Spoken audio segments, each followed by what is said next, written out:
আসসালামু আলাইকুম।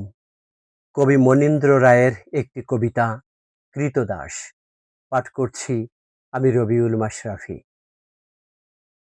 যেদিন ঘরোয়া ময়নার মতো হাতে এসে বসেছিলে আমার, আর গালের পাশে ছুঁয়েছিলে তোমার সোনালি হলুদ ঠোঁট, কে জানতো তোমার ভাঁজ করা পাখার নিচে রয়ে গেছে কালবৈশাখীর আকাশ, আর তোমার বুকের মধ্যে শত শত জটিল অরণ্যের লুপ্ত করতালি।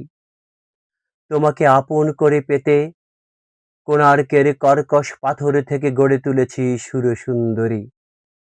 দিনের অনাহার আর রাত্রির অনিদ্রায় রাঙা ডালিমের মতো বুকে তোমার ঢেলে দিয়েছি স্বপ্ন, আর অনুচ্চারিত হাসির আলো আঁধারিতে রহস্যময় করে তুলেছি তোমার কিশোরী মেয়ের মতো ওই মুখ।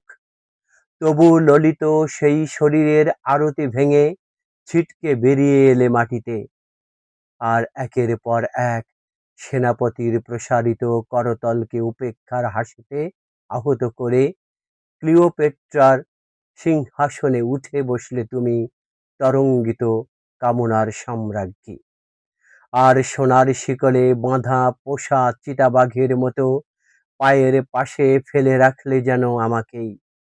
হা, আমার স্বপ্ন, আমার অভিযান, আমার রচনা, আমার বিলীয়মান মমতা জেগে উঠেছিল যেদিন তোমার তন্বী শরীরের উদ্ধত রজনীগন্ধার আহ্বানে, আর পৃথিবীর সমস্ত গভীর কবিতা থেকে অশ্রু কুড়িয়ে এনে ঢেলে দিয়েছিলাম যেদিন তোমার হৃদয়ে, আর যেদিন শিশুর বিস্ময়ে বিস্ফোরিত তোমার ওই তাজা চোখের সমুদ্রে, আর যেদিন শিশুর বিস্ময়ে বিস্ফোরিত তোমার ওই তাজা চোখের সমুদ্রে অজানা মহাদেশের উপকূলের খোঁজে ভাসিয়েছিলাম আমার কলম্বাসের জাহাজ, আর প্রজাপতির পাখার মতো কেঁপে উঠেছিলে তুমি আমার তপ্ত নিঃশ্বাসের হিংস্র করুণ ব্যাকুলতায়।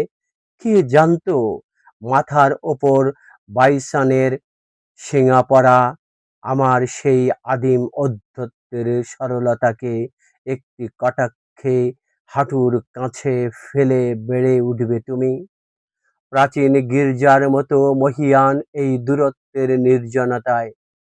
আমি তাই চেয়ে রয়েছি তোমার ওই পা রাখার মাটির দিকে একাগ্র। পুরনো চিঠির মতো সেই সব বিরল মুহূর্ত, উনুনের আগুনের